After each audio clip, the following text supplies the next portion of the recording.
Welcome to Meeting of the Moms, a place to talk about all the things. I'm Lorna Adams. I'm a wife, mom, and certified life coach. I think being with people makes anything a party. Thanks for coming to ours. I'm here with my good friend Amy. For years, we've spent the early morning hours running and talking together before diving into our days. Hey, I'm Amy Rasmussen. I'm a teacher by profession, a wife and mother by choice, an optimist by nature, and happy by design. Here at Moms, we believe the world is wide open to all of us and that we have unlimited potential. We're so glad you're here. This is the second half of our conversation that we started in episode 46. So another thing that was on my mind was, and these are kind of related. On my walk this morning with my friend, we were just talking about connection and making those connections with our family members, specifically with kids.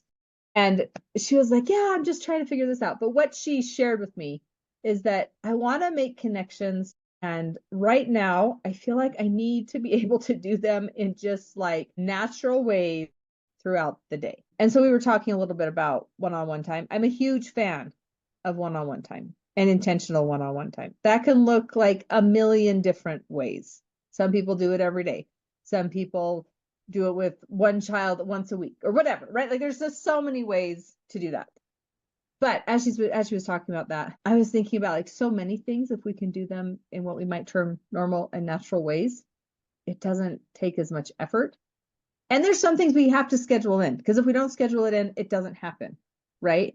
But for her, she's like, okay, for whatever reason, this one-on-one time I was trying, it's not working in the way that I was kind of thinking. And so I'm going to try this other thing over here that feels just like a little more normal and natural. So for me, I have also been looking at connection, specifically with my husband for the past 2 weeks. I feel funny saying my husband, y'all, because I just want to say Nels. So I'll just say Nels. Because Lorna, that's how I'd say it to Lorna. So everybody else, my husband's Nels. He says, nice to meet you.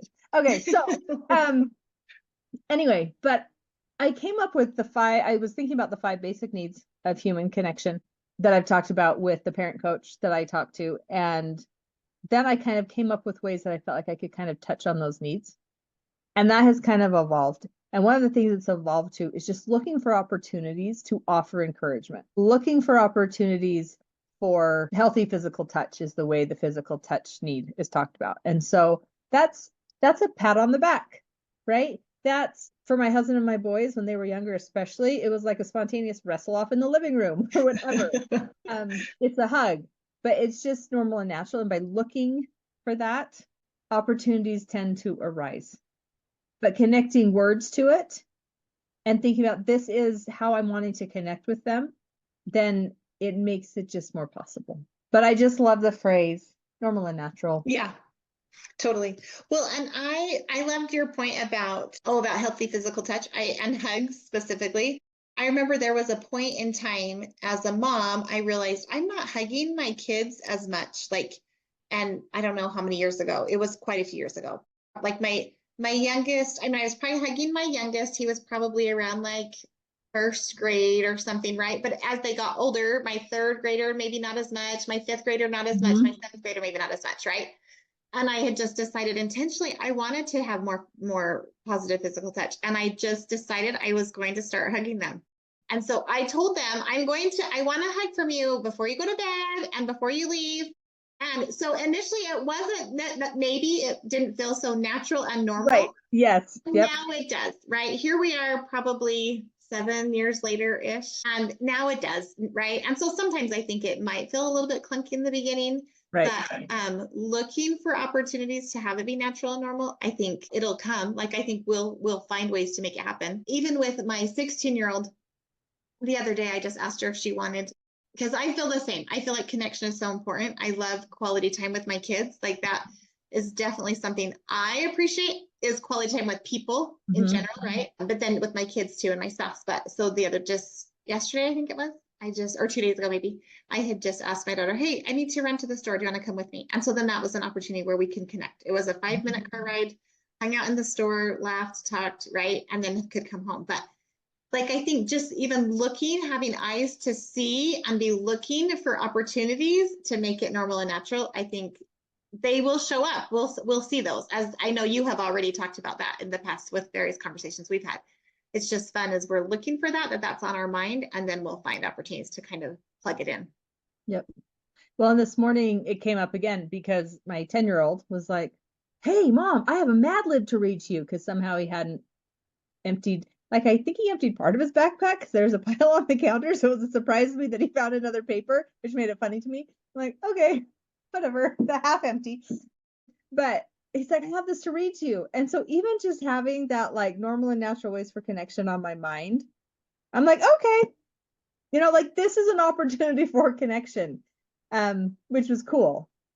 And then we also have the times with the hugs or with like specific one-on-one time that we do intentionally. Because the hugging with my kids, at some point, I also told them. I was laughing a little bit. She's like, "So I told them." And I've told mine too. And I think sometimes we think that's really uncomfortable, like just as in society, like you told your kids, and now we are going to be engaging in more hugging. And that feels like, well, then that's weird, right? But by communicating it to them, I could just say, I think it would be good for us to hug more. And here's the benefits of physical touch. And it could be a pat on the back or back rub, whatever. But especially with older kids, if you're going to like start doing something intentionally like that, that communication helps, because then they're not like, "You're weirding me out, Mom." Like, why don't you? Yes, totally. Totally. And it makes me think of when my 15, he's 15 now. My 15-year-old was younger. And I had decided, like, when my kids get home, I am going to like put on a smile and I am going to be excited they're home, right? And have that feeling, but also show it. So he got home this one day and Mom, he's like, "What's wrong, Mom?" I was like, "Nothing. I just feel good and I'm showing that I feel happy." And he's like, "This is weird." And it was like, I just wasn't like expecting it. It was a little too much for him. So just thinking about that, sometimes when we want to make this shift in how we're acting, even though I think me being a little more bubbly like that is not completely out of character for me, for whatever reason, it was out of character in his opinion, and it just didn't pan out the way I thought. It's nice to give him a heads up. Totally.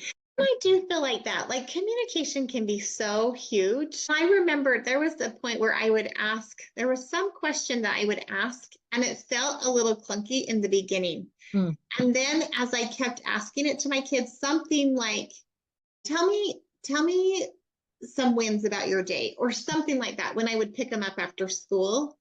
And I remember even for myself thinking, that feels a little, or maybe tell me some highlights. Maybe it was some highlights. Maybe that was more of how I said it. Tell me some highlights about your day. And initially it felt kind of clunky. And then, from time to time, we'd have another child in our car that we were giving a ride somewhere. And I'm like, do I really still ask it? Yeah, I'm going for it. And then it was just natural. And my kids knew that was a question I would ask. And so it didn't end up feeling like, maybe the first couple times, maybe it felt clunky. I don't remember them even saying anything about it.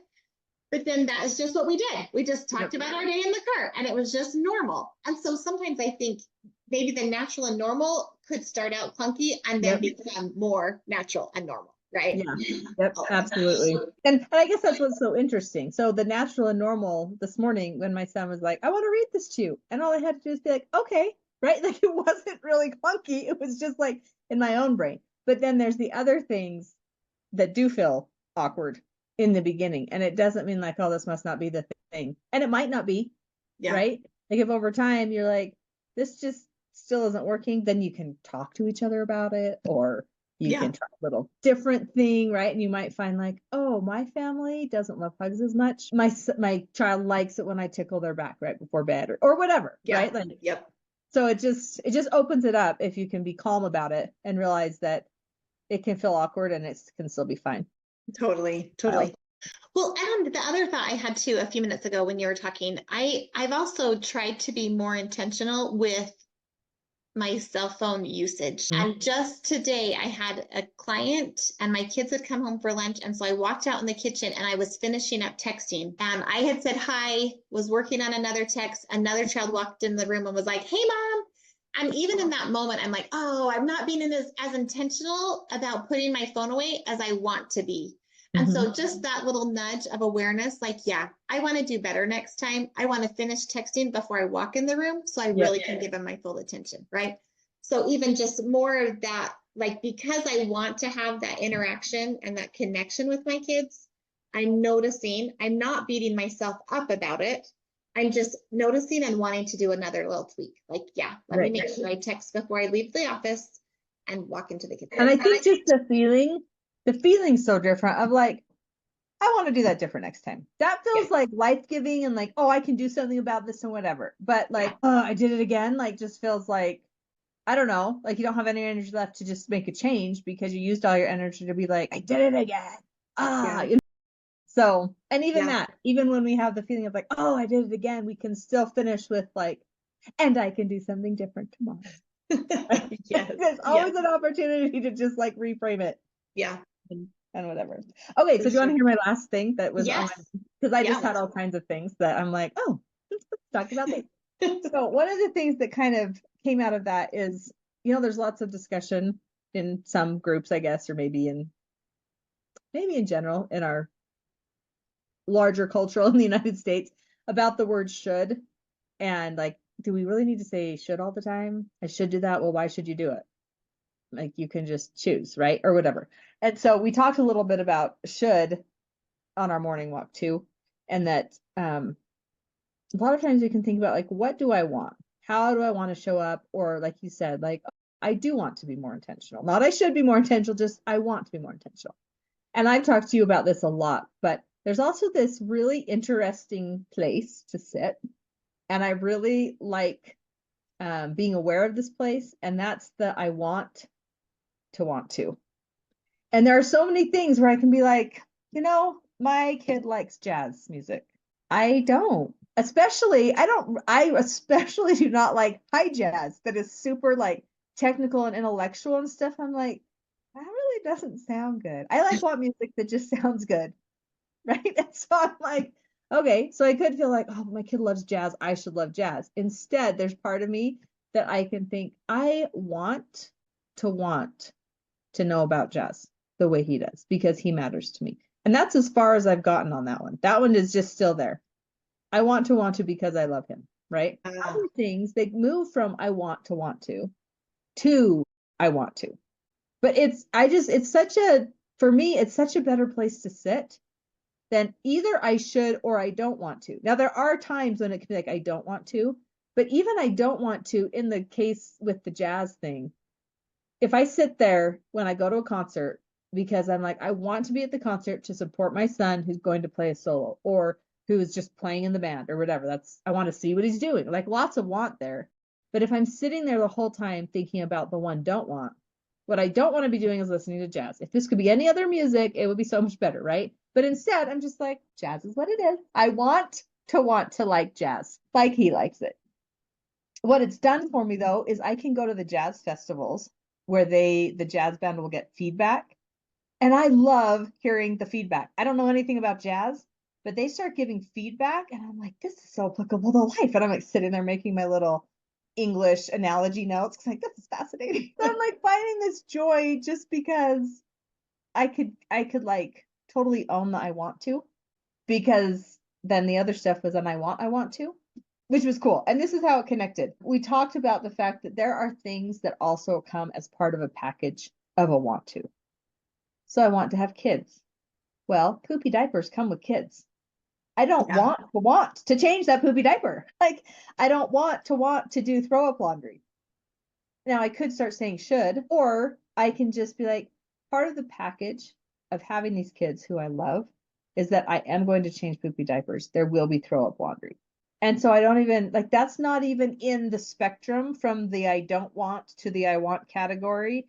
It's just part of the package of something I want. And I think, anyway, I just think that can be helpful too, to realize which things are part of the package. And sometimes we can outsource, right? Sometimes we can be like, no, this actually is not just a default part of the package, but some things really just are. Yeah. If I am going to go watch my child in jazz band, it will be jazz music. Yeah. That is part of the package. So I don't know. That was like an epiphany for me today in thinking about just all of the things. Oh, and I love it. Well, and I like even the idea sometimes too, like sitting in a jazz band concert like that. Sometimes the thought is, I love my child and they love this. And this is why I'm here, right? I get to show my support for them, even though I don't quite understand or appreciate it as much as they do, right? I think that can still be so helpful. There is a quote, and I wanted to share it with you. Amy Porterfield had shared it, and she said, yeah, her quote is, learn to love what it takes to get what you want. And I think even that is part of the want to, because you want a good relationship with your child. And so I'm going to learn I'm going to learn to love or work on learning to love what they love and appreciate. There was a guy in our neighborhood a few years ago when his daughter loved horses. He did not love horses, but he loved his daughter. And so then he came to love the horses, right? I mean, all of the same things that you're just saying that I think can be so, so helpful. With the should part, I think it's interesting how it's like we're taking other people's expectations and putting them on ourselves. I should like it because other people think if you're a good mom, or, even our own definition, if I'm a good mom, I would have to love jazz. Well, not necessarily. You don't have to, but I just want to. Yeah. Because I love my child, right? So I love that. And I think it just takes the control back. It gives us the control. Like, I am going to choose. And this is what I actually want. And so I'm going to do these other things to help get there. I want to connect. And this is one way I get to. Well, two things. One is that I think I like the quote by Amy Porterfield. I think one of the things that's powerful for me about the I want to want is because sometimes the love for the horses doesn't come, or the love for the jazz doesn't come, right? So the love for the daughter, for that neighbor, the love for my son, for me, sometimes, because we hear those stories about like, well, the dad who's like doing baseball and throwing the ball with his son all the time. And so it's like, wow, you love baseball, don't you? And he's like, nope, I love my son, right? And sometimes we get to the love for the thing that our loved one loves, right? And sometimes we don't. And actually, and that's what the I want to is so interesting for me about that. I don't have to get to a love for that thing to still be able to find joy in the love for the person, right? So it could go lots of different ways. I think there's other things where I've also found enjoyment in something that I didn't really ever do until I did it because I love this person, so I'm going to learn about this thing. And now, wow, I like it too, right? Like, this is cool. This is broadened my perspective. And then there's other things where it can stay in the I want to because it's still in a place of desire and energy. And then the things that I enjoy, like analogies, right, are just coming at me when I go to the festival. And I can still gain an appreciation for, oh, my son got up and played a solo. And when he's like, hey, how'd the solo go? And I'm like, I don't know. Like, I've communicated to him, I can't really give you feedback on the technical part. Jazz isn't my favorite kind of music. I really just don't get certain parts. But I can tell you this, when you played it this time, it seemed like you were confident and you were really playing out and I could really hear it. This other time, it seemed like you were holding back. Like, so I still have something to offer there. And depending on the maturity of the person we're talking to, we can either share or not share. And in this case, I shared, like, jazz itself is not something that I have a love for. But here's what I could offer. And here's what I do love. And then the other thing that goes along with the Porterfield quote is, my mom gave me something out of her files when she was cleaning it out. And there was a poster and it just said, learn to love that which you must do. Now, we can like argue about what one must do, obviously, right? And you can decide. But even just like learning to love how to provide sustenance for oneself, because we will die without food. Well, that could mean learning to love finding new restaurants. That could mean learning to love gathering your family around a really simple meal. That could mean learning to love the grocery shopping and someone else does the cooking. It can mean so many different things, but still the same thing, the learning to love part. Those things that aren't naturally lovable to us for whatever reason, I guess just taps into the truth that a lot of love, like real love, isn't like the stuff that just like bing, love. It takes work and it takes effort. Totally. And it really makes me think about all the dirty diapers. You love your children and you know that needs to be done so that they don't get a rash, so that they can have good hygiene. And so you do choose to embrace it and do it because it needs to be done. And I think that's, even we've talked a while ago about my meals. Like, I have had a hard time, lots of resistance with the meals, and I'm learning to love what it actually does create for my family. We get to sit down and have the quality time together because I make the meals. Just reframing it to whatever's going to serve us better and help motivate us to do those things that we want to do, like the connection with our family. And even the poopy diapers, as you bring that up again, I remember one time, Nels was like, yeah, there's guys at work who have said they've never changed a diaper. And I'm like, what? How does that even happen? He's like, I don't know. But here's the thing, when they would complain about it, he was like, I just look at it as playtime with my kid. Right. And I was like, that's really powerful, because he would just be like, hey, how's it going? You know what I mean? He's also just like, oh. But in the moment with the child, he would like bring in a plastic lightsaber before they changed it. I mean, he would do all kinds of playful things in the middle of changing the diaper. And I'm like, I don't know what that is. I just get the thing done. Because I mean, I was changing more because of our dynamic where he was at work and I was staying home. But I really appreciated that perspective. It's an opportunity, right? Yeah, for sure. And I do have to say, my dad never changed a diaper, according to my mom. He never changed a diaper. So, but I agree with you. Like, how does a dad not change a diaper? I guess we've had really great hands-on husbands that are just willing to dive in to the poopy and the pukey and whatever. Okay, but I do have to say this, just because if there's anyone out there who's like, well, actually in my family, it's like that, but, right? They want to say the but. I think my neighbor has said that she can do the diapers and her husband just can't, but he can do the barf and she just can't. So once again, just finding how it can work so that someone's limitation is no longer a limitation. Yeah. Right. It's just like, well, that's something I can do. Absolutely. Nelson's dealt more with barf than I have. Because if he's home, he's like, just go away. I don't want to have to clean up adult barf. So you leave. I'll deal with this. We'll work it out. But just fun to be able to frame it in a way where you can see the good that maybe someone does even when they're not doing something else. But yes, totally. I appreciate that our husbands have changed the diapers. Thanks for coming to Meeting of the Moms. We hope it made your load a little lighter. We'd love to hear what's on your mind. Send your celebrations, takeaways, and suggestions for future topics to momswithamyandlorna@gmail.com. If you enjoyed the show, please like, share, and subscribe. If this isn't the right fit for you, we wish you well on your journey. Until next time, I'm Amy Rasmussen. And I'm Lorna Adams. See you next week at Moms.